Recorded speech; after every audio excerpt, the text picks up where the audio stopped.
I'll tell you in just a second here. We're live. To be or not to be?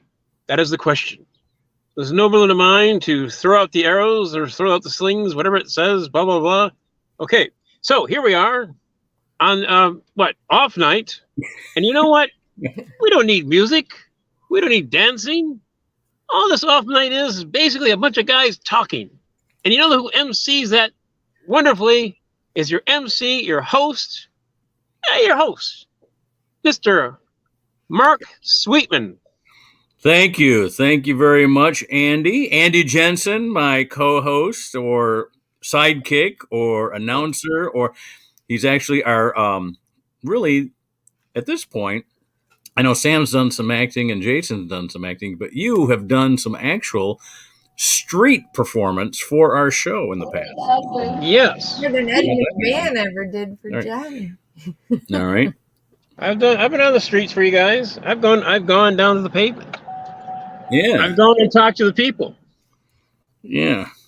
So who did we go ahead? Now, is there something in your car that's distracting you? That's Well, I'm trying to get a better vision of the sun here. So I'm just trying not to. Oh yes, we always want people when they're driving to have sun in their eyes. Yes, it's always helpful. I'm trying to find my. What we're going to do? We're going to go right to my wife's poem because she's waving it in my face, and that's the way we can get it out of the way. So, here's Susan with this week's poem. Go, Susan. You should have music for me to come and do the poem.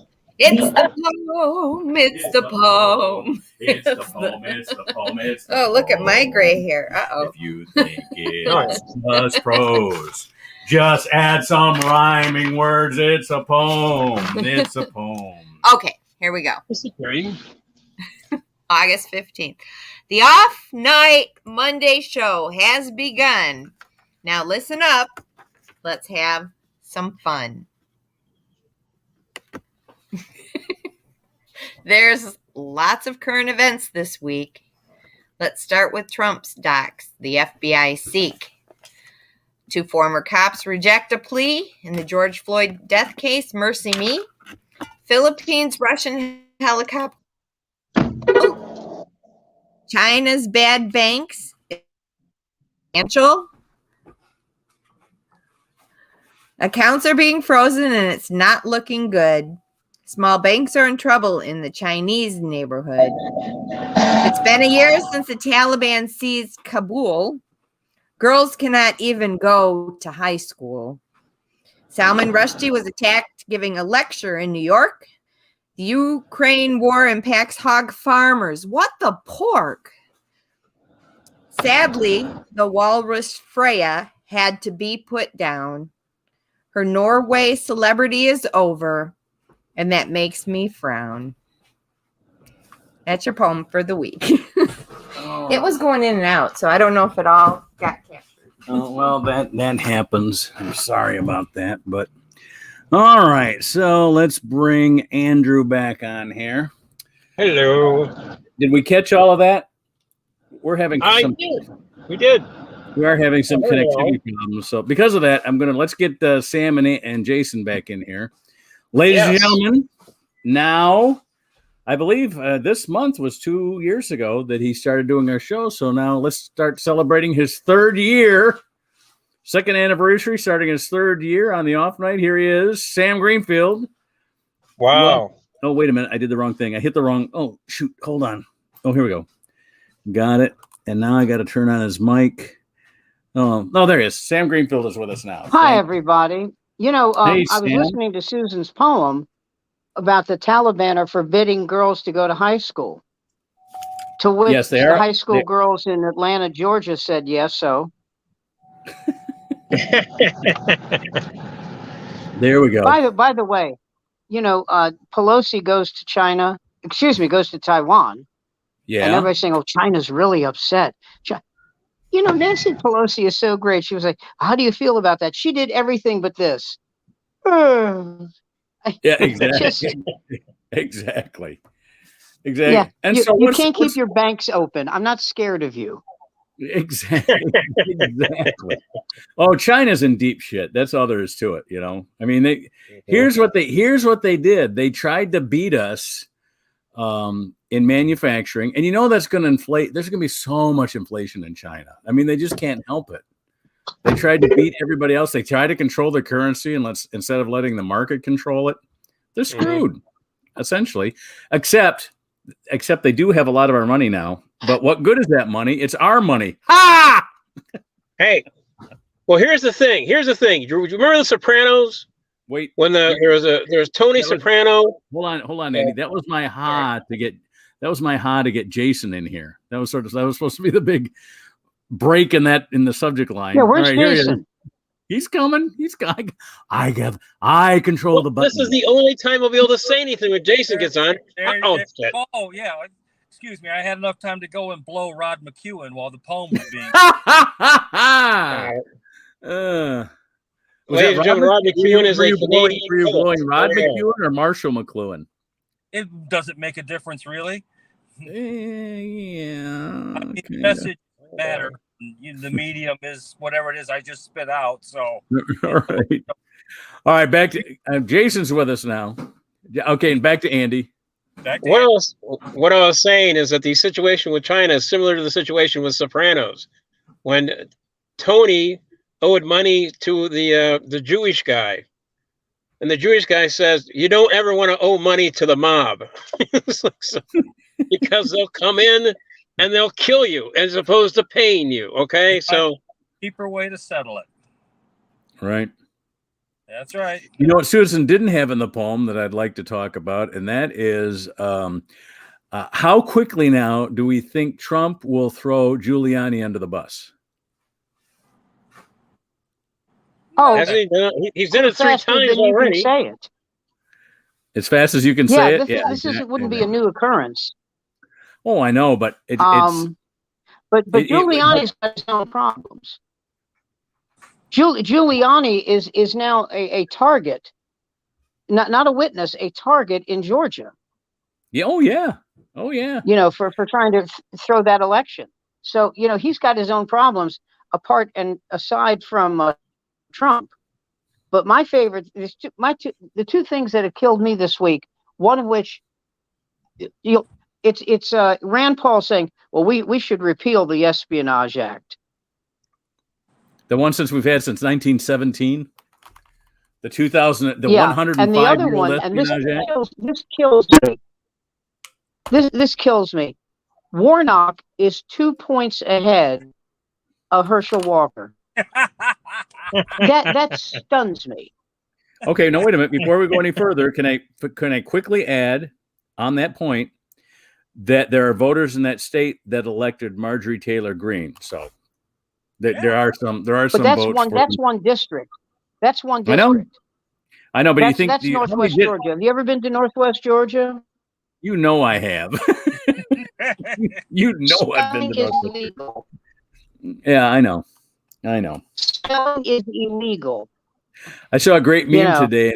I saw a great meme today, and it said the line underneath it said, Lauren Boebert erasing her January 6th text messages, and it showed somebody taking whiteout across an iPhone.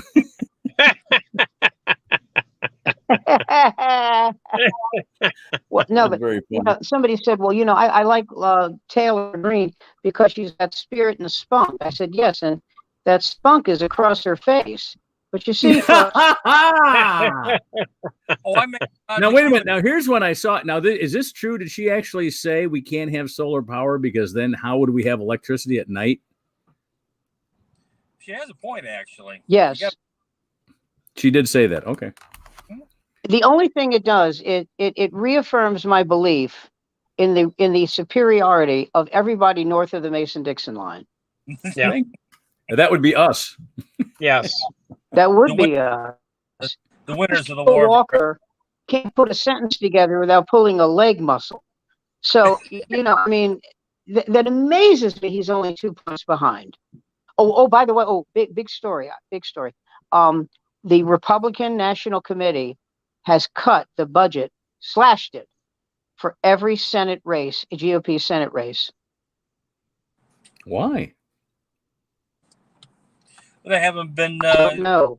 And people are pissed at them because, you know, they said, you know, it's October. It's August. But here's what they think, from what I read. And I don't think this is true, but this is what they think. They think that Ohio is going to go blue. They think that it will. Yep. North Carolina now, which is a dead heat, Mhm. is going to go blue. They know about that Pennsylvania? Pennsylvania is going to go blue.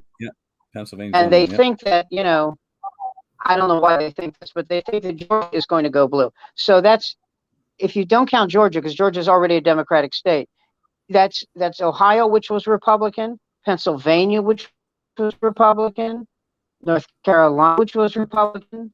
That's, you know, that gives them a 53 to 47 lead. Because I just found out Mark Kelly is like 8 points ahead in Arizona. Excellent. And he's ahead of that news Twinkie, right? No, she's running for governor. Oh, okay. Who's he running against? She's running for governor. Who's he running against? Who's Mark Kelly running against? I don't know. Somebody who Trump likes. But the thing that scares me about Arizona, I think that's a state where people go, oh, yeah, we lost, but we're not going to say we lost. I think that's one of those states. Okay, here's my question. I think I've asked this before on this show. When do we propose and install re-education camps? Because I think that's the way we're headed. Because of these public school system, Mark. Oh, is that what that is? Yeah. I mean, I know I'm not supposed to be within 500 feet of one, but I've been told that, well, now, when did they go bad? Because from where I'm from, the neighborhood school was Waterford Mott High School, and Mary Barra is now the CEO of General Motors, and we think that is a huge thumbs up for public schools because she was a public school student. Time when Detroit schools produced some top-notch engineers, lawyers. Right. The Detroit school system was the gem. Yes. In the Western, not just the U.S. Sadly, it is not that way anymore. The elementary school that in all seriousness, I do live near too. Back June 1st or whenever Pride Month started, whatever, was literally plastered with pro-trans, pro-gay graffiti that, quite frankly, if I'd done that in front of a bunch of 5th and 6th graders, I would have been arrested. You know, I mean, when they're like having, you know, Harvey Milk and it's okay to be trans, it's okay. This is an elementary school and clearly done by staff. Kids don't know any better. They're not, you know, getting on ladders, put up their pro-gay messages. They're not. And I think it's inappropriate in an elementary school, big time. So everybody's going to vote. I agree. So, I mean, I agree with that too, but that doesn't mean everybody has to abandon democracy because you don't like the way shit is going. No, I would not abandon. Don't believe we should abandon democracy. I never made that claim. But I would argue that there is a certain bent within the public school system, at least as I see it from where I'm at. Okay, my one little pinpoint of data, and it is present. Whether it's the same way as Sam points out in parts of Georgia, which I'm sure take a very different approach. I mean, they're probably still learning how to walk upright and wipe themselves. I've never been a real big fan of the South. I don't know. You tell me. I mean, you make a joke about re-education camp, but let's not forget, if it does happen, it will be under a Democrat because he had no problem putting all the Japanese in camps. FDR did that with a swipe of the pen. Wow. Well, you know, your history is so fascinating.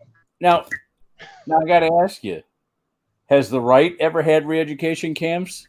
What about Hitler? Yes, they have them today. They're called church camps, and they send them off, and the kids come back with Republican totally mindsets. Oh my God! It's through the churches, and they send them off. They have like They have like similar, like they call it law tests. There's like something similar like to when I went to a boys' state. We went to like a school government. They go similar, but it's all about law stuff. It's like a law camp, and they always talk about the priority is abortion issues, and it's like so they always go in there and argue the abortion, pro and against. And that's what it is. Yeah, but those girls, they indoctrinate those kids to the church, and that's what happens. Hold on, Andy. Let's. Sam's got something here. What, Sam? But those re-education camps, the girls who go to those, I've heard they're hot in the sack. I hear they're wild. Who are the wildest girls when you were growing up? Just kids. Absolutely. Yeah. Preacher's kids. My father says this is wrong. It feels good. It's wrong. You know, I don't know if I told you this, but did I tell you this? That when I was 13, I was dating a girl who was 12, and we broke up because she found a boy with a bigger finger. Yes, yeah. He plays the piano. There we go. That is the age when certain differences really begin to express themselves in somewhat devastating and shattering ways. The 7th grade was not kind to me. Although there was one in the 7th grade, one of the best. 7th grade is a horror show. Oh, my older brother did one nice thing for me. He got my mom's car. He wrote a fake letter, busted me out of Slauson Junior High, took me to downtown Detroit, so I got to see David Bowie in one of the last Ziggy Stardust shows. I believe it was at the Majestic Theater in Detroit in '73. So there was one good thing. Nice. Yeah. Yeah, it was. Nice. Yeah. I've been in the Majestic Theater in the last couple of years. It's still around, if you can believe it. How's it looking? That's so majestic? Or? It looks like somebody had the great idea, or what they thought was a great idea, of taking out all the seats and putting in a dance floor. Oh dear. So the stage is still there. The stage is still there. The balcony is still there. But the lower below the mezzanine, there's nothing left but a dance floor. But it's not meant for anybody with varicose veins. Exactly. Exactly. In fact, I don't think it's meant for anybody that pays for their kids' grade school tuition. I think it's. I don't want to brag, but I got stuck on the elevator at Cass Tech. Yeah. Did you really? Oh wow. Yes. What floor? Now that you know Cass Tech, tell me how many floors it had. I think it was 7. You got it. You are you know you are there. You passed my see if this guy knows his shit. They had 7 floors. Now that building's gone now. Yeah, so yeah, sure. Once they caught me with Miss McGillicuddy. Yeah. Hello. Well, Lily Tomlin went there. Probably one of the big. You know she's 85. Yeah, George I know that. Jesus. I know she's 85. She and my mom went to the same middle school. My mom ended up going to St. Agnes, and Lily Tomlin ended up going to Cass Tech. If you name if it's 2022, and you name your daughter Agnes, you hate your child. That CPS is going to be. But you know what? It's going to come around again, and it'll be the hottest chick in school in about 30 years. You know what I mean? You know how those names all come around? I'm glad it'll be 30 years. I'll be dead. I won't have to witness that horror show. Yeah, instead of Agnes of God, I'll be Agnes. Oh God, Right. Agnes. Oh God. Agnes. Oh God. Godzilla. I love that one. Oh. Anyway, we kind of gotten off in a zillion different directions here. Let me go back to Sue's poem for our just to keep us on path. The 2 cops have rejected the plea in the George Floyd death case. The 2 that were accompanying the one who's already been convicted. the real question I'm going to ask is, are they for a jury trial or are they going to go for a trial by judge? If they think they're really innocent, they'll go for a bench trial. If they think they're guilty, they're going to go for the jury trial, because then all they got to do is convince one. Convince one, yeah. You remember remember Malice Green? I sure do. 23rd Street in Warren. They still have a mural over there. Oh yeah, but other people involved in that case took a bench trial, and were acquitted. In fact, during the summation by the defense, the judge told them, "Yeah, you can stop now," which is a sign, pretty much, you made your case. And it's gonna. I believe that was Judge Damon Keith, if memory serves. I don't remember. I saw a picture. I saw a great. Oh, this was one of the great documentaries I've ever seen on the riots in Detroit. Damon Keith was in it, but anyway, a young John Conyers. But anyway, the way they did the documentary, it was the Tigers in 1966 or 1966, 67, and 68. So it was about, really, the filmmakers really made it about the riot and the upheaval in the city. They did it as the Tigers being the backdrop. Al Kaline, Willie Horton, and how black players were treated by the Tigers and how differently they were treated by their teammates than they were by the management and stuff like that. And they just sort of interwove it with the uprising in the city. It was a great documentary, and it would look like it was done probably about 20 years ago. So, 30 years after the riots, but 20 years since then. Like, it was like 2000. You remember the documentary on the Koch brothers, right? On who? On the band. Did you guys hear that? No, Sam, you're doing that delay thing. Oh, and now he's out. So he'll be back. I thought he said the Koch brothers. Is that what he said? Funk Brothers, the Motown band. He's coming back. Yeah. He's coming back. The band that played with Motown. Oh, I know who you're talking about. The Funk Brothers. Pistol Allen and James Jameson and Yes. Yeah. Bob Babbitt and right, Bob Babbitt. Well, Bob Babbitt. Yeah. That used to have a regular show in Detroit for decades. For years. So what they talked about, you reminded me about this because of the riots. When the riots happened, all of the black musicians covered the white guys to get them out of there. I love it. No, I mean, to make sure they made it out okay. Exactly. I tell you, but I know the neighborhood, and they were right in the heat of it. Motown was right in the center of the riot. And you know what? Motown was a brotherhood that really had, where everything else was racial in Detroit. Motown was the one place where it was, I think I've told you guys this before. My grandmother was Stevie Wonder's Braille teacher at Fitzgerald Elementary. Yeah. So my grandmother was down there at the time, although it was June and she wouldn't have been in school, but she was in that neighborhood. Her house, the house my mom grew up in, is just behind Motown by about 4 blocks. The city was still about 50-50 back then. Is that correct, or am I wrong? Who's that? Jace, I think back then the Detroit was still about a 50% white, 50% black. Oh yeah, and it was definitely divided, and the FHA did their best to make everything was segregated because they only offered loans to white neighborhoods. So that's where the term redlining came from. They had somebody had a red marker and actually marked off the streets. Yeah.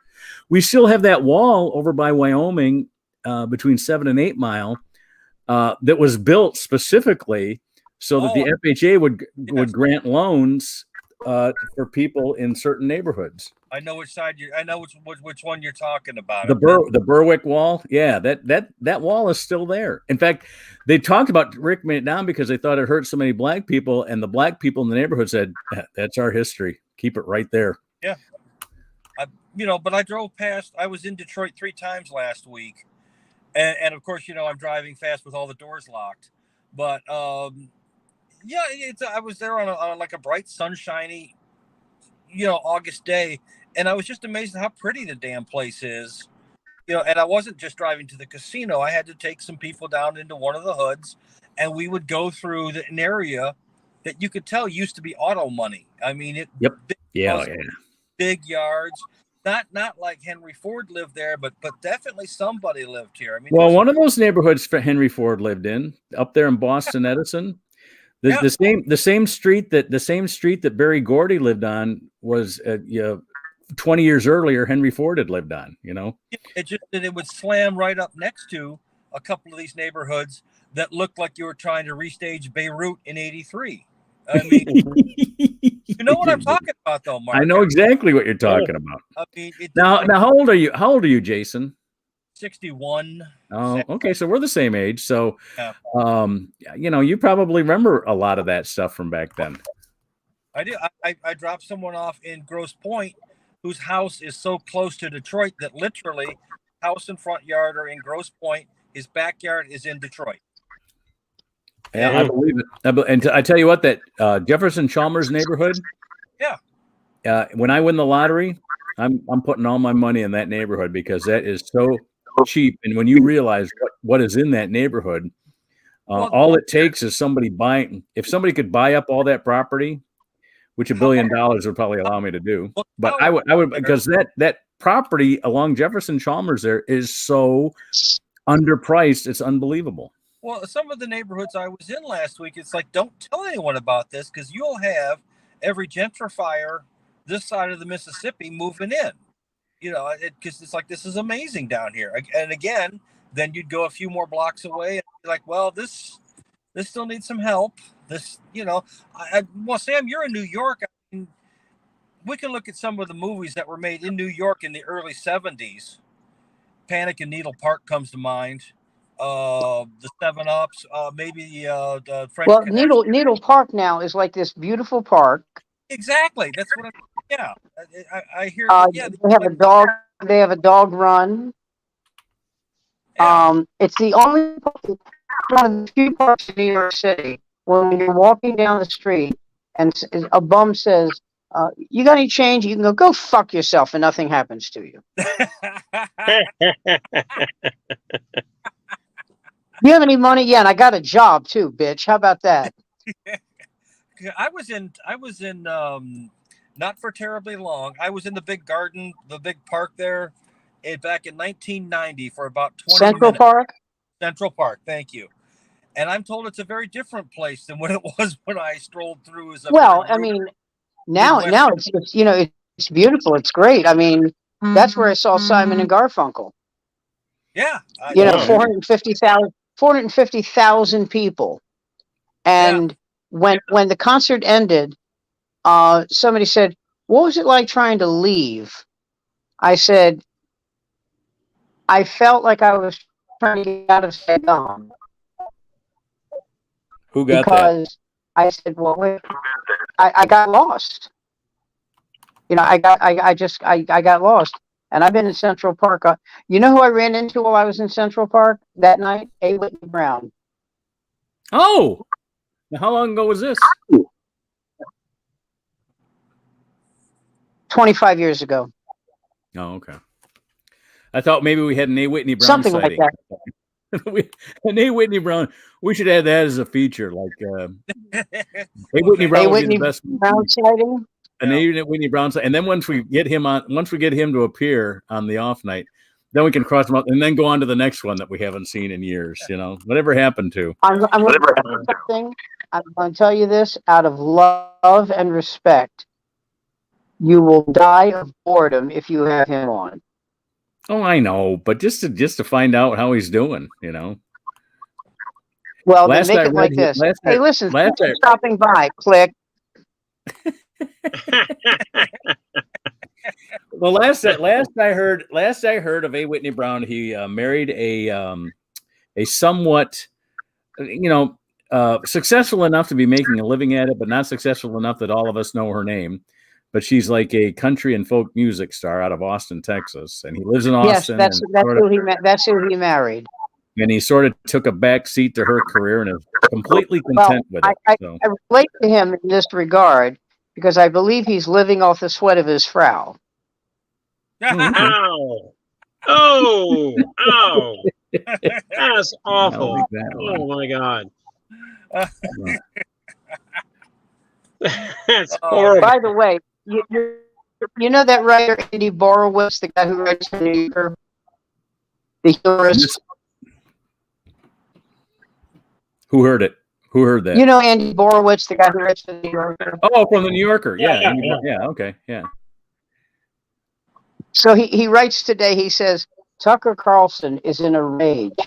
Everybody's thinking Donald Trump. Does anybody mention the fact that Hunter Biden is using his father's Netflix subscription? No, no one.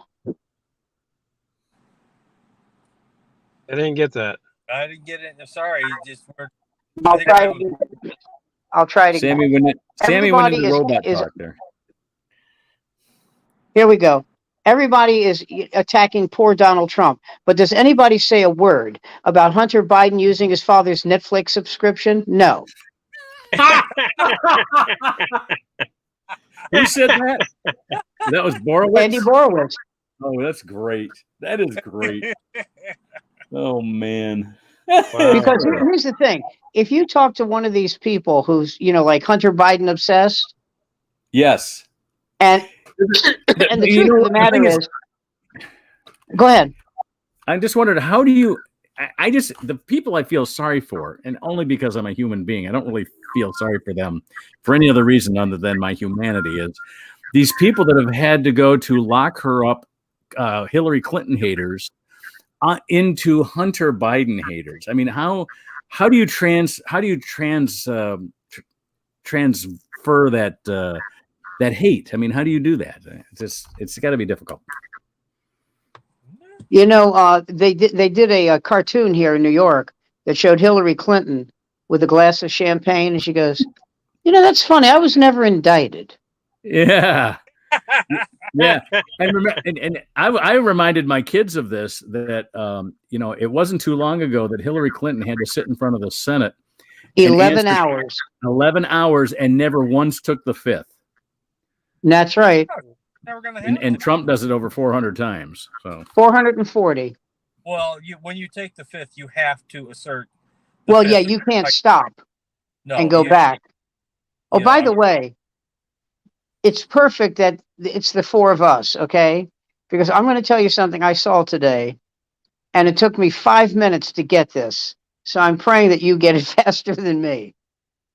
It shows the picture. It's a photograph of Bill Clinton sitting at the Oval Office desk. You got that?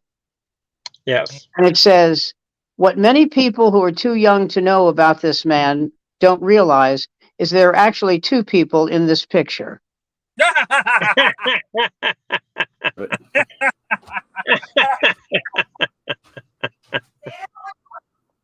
know what?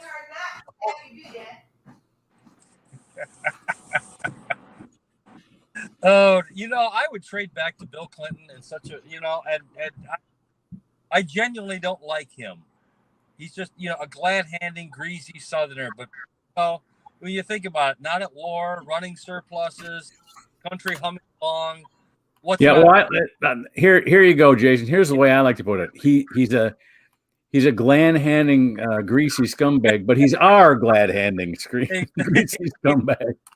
I'll tell you this: the economy was in phenomenal shape when he was in office. Yep. Phenomenal shape, the best it's been in 50 years. I tell you what, I think he handled the Bosnia situation pretty well too. So what?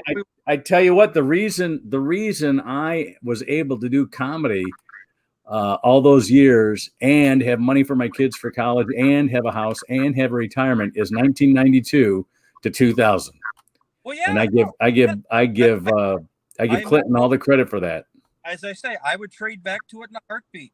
I would. I don't gotta love this dude to appreciate the fact. You know what? He got off to a bumpy start like all presidents do.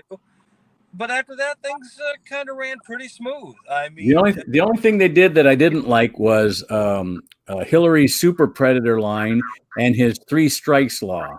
I did not like that. That was awful. Let's not forget our president. There was the Senator Joe Biden and his and his passing the law that started treating crack cocaine differently. And let's not forget how many black men that was aimed at. And let's not forget that I'm someone who went to jail for cocaine issues. And while we do see the senator who sponsored much of that legislation, his son seems to have escaped any consequences whatsoever. Although I would argue that an addict shouldn't be sent to prison. Addicts deserve treatment, not incarceration. Well, tell that to the Republican Party. Tell that to Ronald Reagan. Tell that to Joe slash Biden. the budgets for all freaking medical and mental health programs. You tell him that. They're the ones who did that. And you know what? Democrats and Republicans have been locking people up for a long, long time. They both are hip deep in it because they both get money. You know why? Because it's easy. Because it's easier to do that. Yes, it's easier to do that than to find money for mental health. Exactly. It's easier. Precisely. It was Republicans and Democrats in this state who put the mentally ill on the fucking street. It was the Republicans. Let me. You want to talk about that? Ask my wife about Geraldo Rivera, exposing, I'm using quotes here, exposing the mental hospital Willowbrook. And it was so great. He exposed it. You know what they did? They turned all those people out on the street. Yeah. Mm-hmm. How's that? Will they give one a prescription for a couple of refills on some tramadol and good luck. And yeah, we'll give you an overnight coupon at the Motel 6. Other than that, fuck you. You don't vote. You don't matter. Well, that it's like people have told me. They say, it's really funny. Geraldo Rivera gets more shit about the Al Capone vault than he does about turning 1,100 mentally ill people out on the street. Well, he did not put those people on the street. I mean, his expose. But his expose. You're right. He didn't. But his expose is what prompted it. I can't disagree with you. You're right. But there are people who are actually have their hands on the levers of policy who were more than willing to dump them out there. You're damn right. It happened in this state. Treat them and street them. And I've lost friends who were drug addicts who needed treatment, and now they're dead. Mm-hmm. The last one was 20 years old, and that poor kid ain't never going to see 21 because he got kicked out of a rehab and he was hooked on these fucking drugs. And it started in high school with doctors in their nice white coats prescribing that kid medicine that he didn't need for his knee. And it wasn't but a year and a half and he was doing heroin. And a little bit after that, he was fucking gone. Mm-hmm. People I know who are responsible for that, in my opinion, as I have told them, if they see me, they should get on the other side of the street and walk the other goddamn way. I've been to prison and I don't mind going back. And if that means I go back because I snap their motherfucking necks, they deserve it. They killed a fucking kid. I can handle myself. I'm 60. I don't give a shit. But I see too many of these people who are fucked up over pharmacy. How about all these people who got hooked on fentanyl? Exactly. Yeah. How about all these people got hooked on? Yes, addicts. I mean, you see them, they're in the car with their kids, and their eyes are half shut, and their kid is like 2 years old. Mm-hmm. Yeah.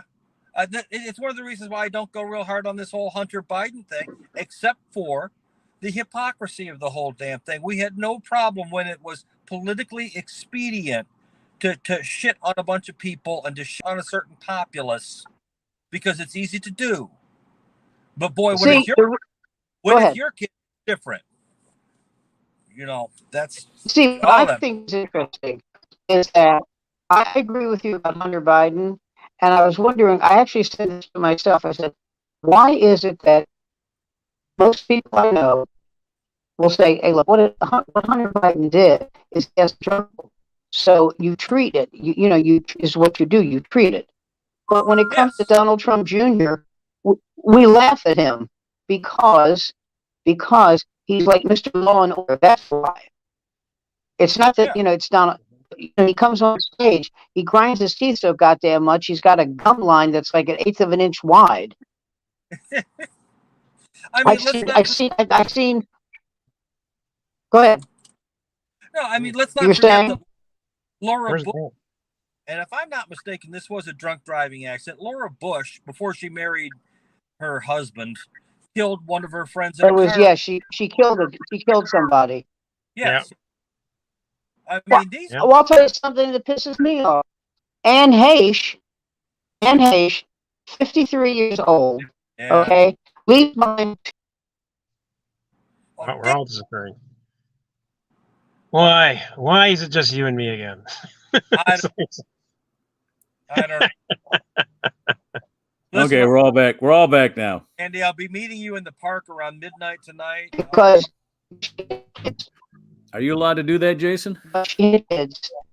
I It have kills me. my It just, my you know, what are you thinking? my, You're 53 years old. can't come near me. What are Can't you come within doing? 500 feet of me anymore, Mark. I mean, Sam, hold on. Everybody be still for just a second because we just had a power glitch here. And Sam was speaking about Anne Heche. We're going to have him repeat the whole thing because the rest of us didn't hear it because he went out. Anne Heche, 53 years old. I'm sorry, Anne Heche, 53 years old, is killed herself, has 2 kids. Both kids are teenagers. And people are saying, oh, it's so tragic. No, I don't feel bad for her. I'm sorry she's dead. I'm Well, for crying out loud. What is going on tonight? We've had some pretty good streams, and this one is.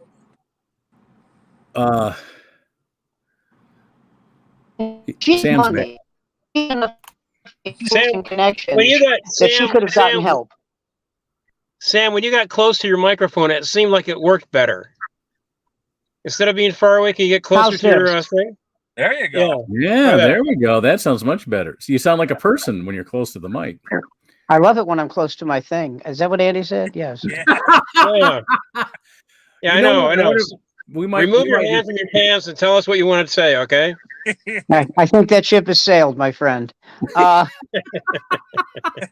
Yeah, but you know what, Sam? That works great. Stay close to the mic. Okay, so how about this? This is good. So That Anne sounds Heche, great. 53 years old. I think I've said this 53 times, but Anne Heche, 53 years old. 2 teenage 2 kids, sons.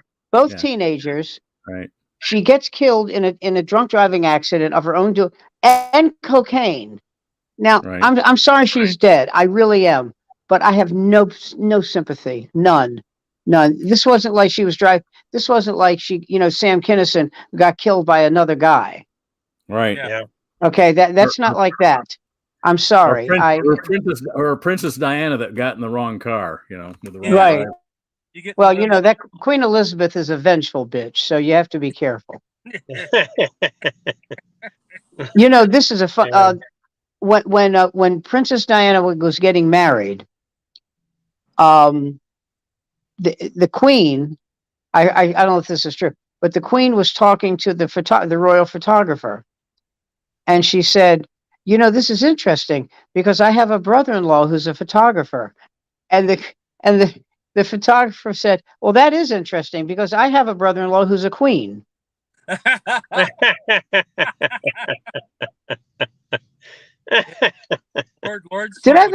know I didn't tell you this one.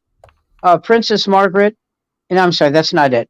Princess Diana and the Queen are being driven along, and a highwayman comes out of nowhere and pulls a gun on them and takes the car and leaves.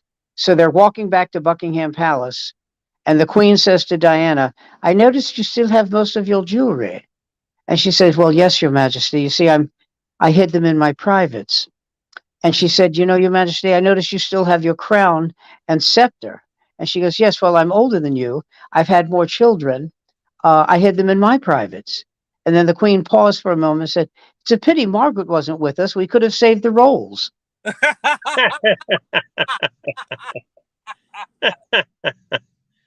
Very good. Poor old Margaret. There we go. Poor. Back. Sam's back. Good. Poor old Margaret. That dear girl. Smoked like a chimney, and the royal employees hated her because she would smoke a cigarette and put it out on the floor. Yeah.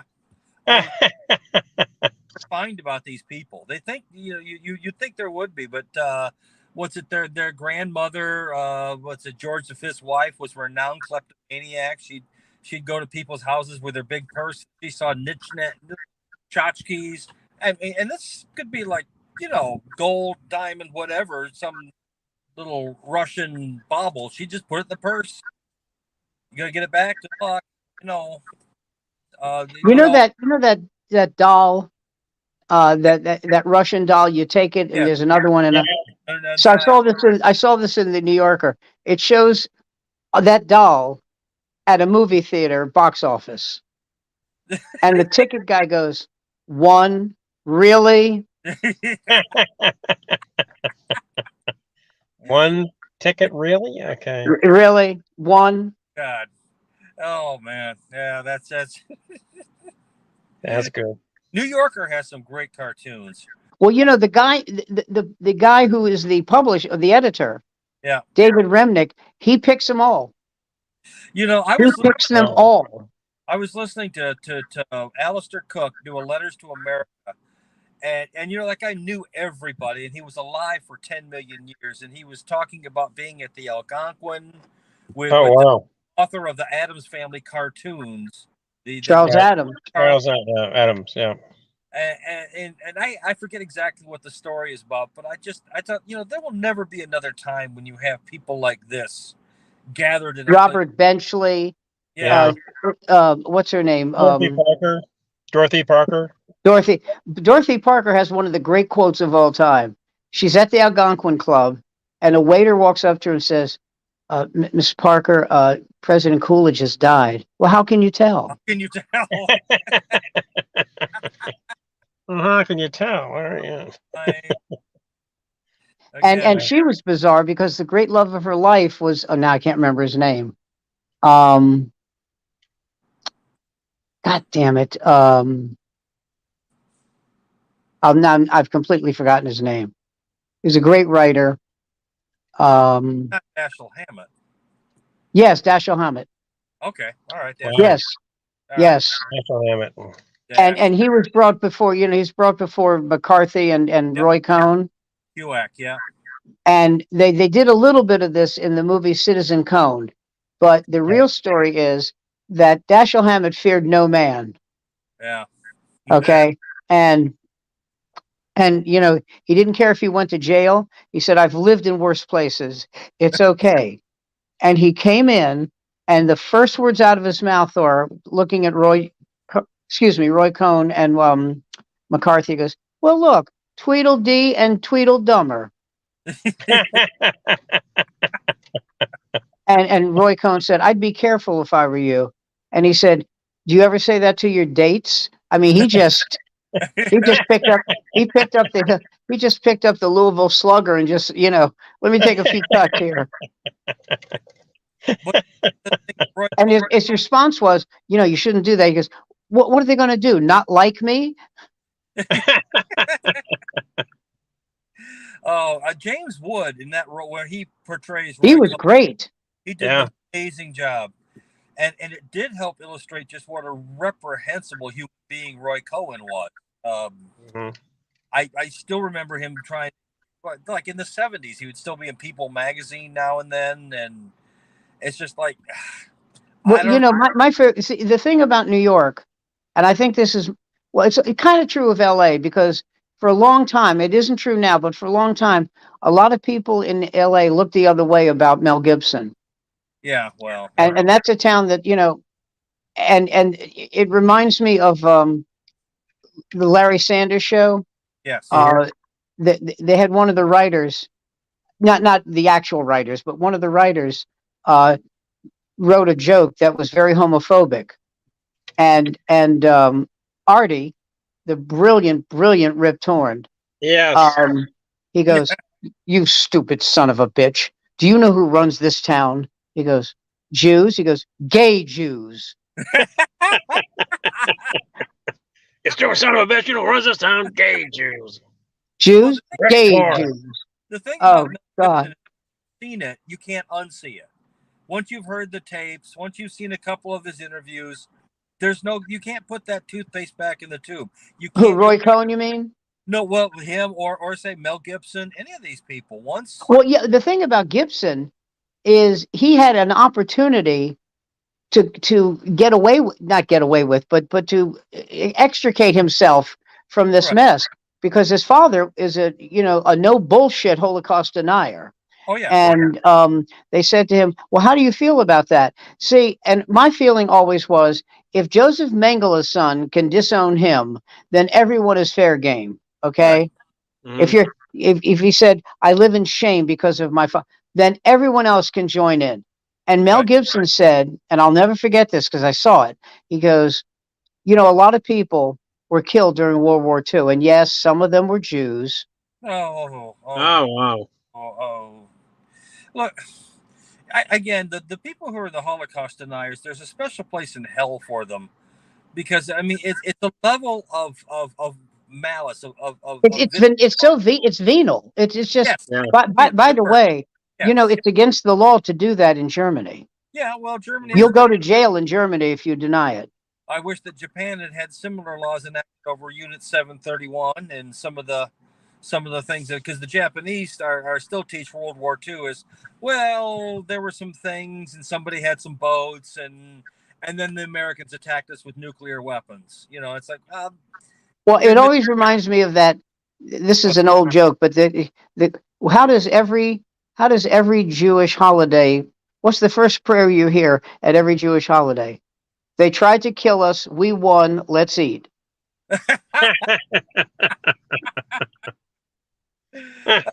God, yeah. No, I'm a kid and I remember seeing my friend's mom's tattoo on her arm. Oh I mean, yeah. 6 7 years Yeah. ago. I just have and having to have that be explained to me because 6 7 year olds wonder why does someone have a string of numbers on their arm? Well, the story about the two guys who are Holocaust survivors, and they meet at a reunion, and one pulls up his sleeve and goes, "I got 2 4s."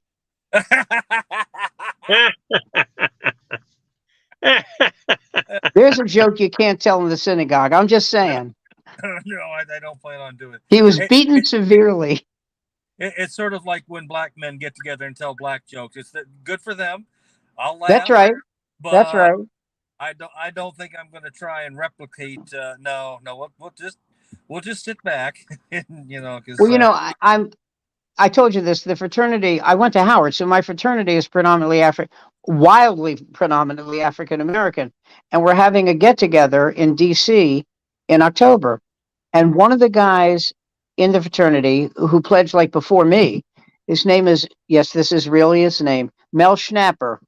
Um, Gee, is he Jewish? But he's led a really interesting life. He worked in Nigeria for years. He can speak fluent Yoruba, right? right. And he, I just have this fear about Mel that he's going to go to this thing and think it's okay. And he's never done this, but there's just something about him that makes me think he's going to go to this get together and he's going to think it's okay to drop the N word. I Ooh, just, Oh God, no. I don't mean Yeah. I don't mean in a mean sense. right. Okay. I mean, but something like how you niggas do that kind of thing. And I will immediately look for the nearest exit and Mhm. get on the subway and hopefully it'll take me to Virginia. But I remember hearing. I think it was Shecky Green talking about how he tried to do Lenny Bruce's famous nigger routine. right. Didn't quite get it right, and apparently, if you don't get that routine absolutely correct, it can go bad in a very bad way. And Well, I, you know the comedian Barry Sobel? Yeah. oh God, yes, yeah. Barry Sobel was working at a club in Northern Virginia, Eskimo Nels. I was there for this debacle. Oh And dear. he goes, slavery. Yeah, just because the South fucked it up doesn't mean you let a good idea go. Oh shit. And he had to be escorted Yeah. out the back door by security. Yeah. That's. And somebody said, well, where's Barry? And they go, hopefully in a cab on his way to Union Station. That's the funniest thing I'd ever heard. That because he was never one of my favorites. Oh You've no, heard no, to he's what I call a distant humor, far from funny. Yeah. Have I told the story on this show before about getting escorted out the back of the Comedy Castle? Oh, what did you do? For a joke You I were? did? Yep.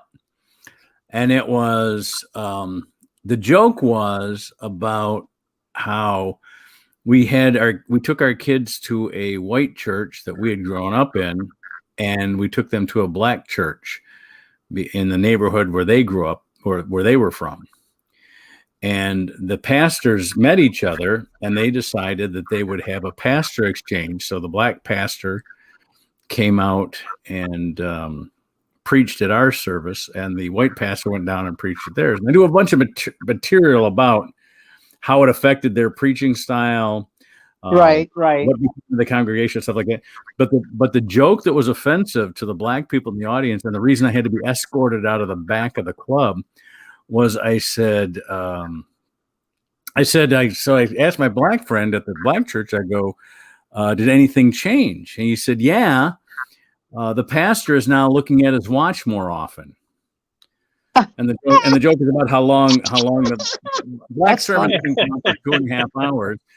And then I said, and I asked, and so he said, does anything change at your church? I go, yeah, now our pastor thinks he can lead the choir. And you'll see his wife and him. You'll see he and his wife on Detroit billboards now. And they just thought that was so insulting. I said, what? We've never seen black pastors with their wives on Detroit billboards before? This is a white guy who does the same. And I'm here trying I think they were looking to be offended. I think they were looking. I think you're right. I thought it was the gentlest of things that you could say about cultural appropriation, and they didn't like that I was talking about the black pastor culturally appropriating. But I think a black pastor looking at his watch during a sermon, I think, is hilarious. Like trying to make sure he's going to. It reminds me of Rosa Parks' funeral, which, as you remember, went notoriously long. No. You're not thinking of Rosa Parks. You're thinking of Aretha Franklin. Aretha Franklin had where the hearse ran out of gas. Oh yeah. I know what you're talking about. Yeah. See, that's the thing. If you are transporting Rosa Parks on her final ride, running out of gas is not a good look. Because Bush came. You know Al Duchamp? No. Oh, I do. Al Duchamp and I did a gig at the College of New England in Biddeford, Maine. And it was just at the time when Desert Storm had started. And I'm talking to these are college students. And I said, please don't get involved in this war. Please, whatever you got to do. I said, I lived through Vietnam. I said, I was in Vietnam. Well, actually, it was a little after it settled. I was in Club Med. But I said, please don't, get. And they hated me. Wow. They called me a draft dodger. And I said, yes, that's correct. You're absolutely right. Right. You're absolutely right. And if you come home in a box, your mother's going to think, I wish I had stopped him. And people were leaving and giving me the finger. So the security guard, the campus cop, had to escort me and Al out. Wow. And I thought she was going to pull a gun on me. And she looked at me and she goes, these kids are the stupidest fucking people I've ever met in my life.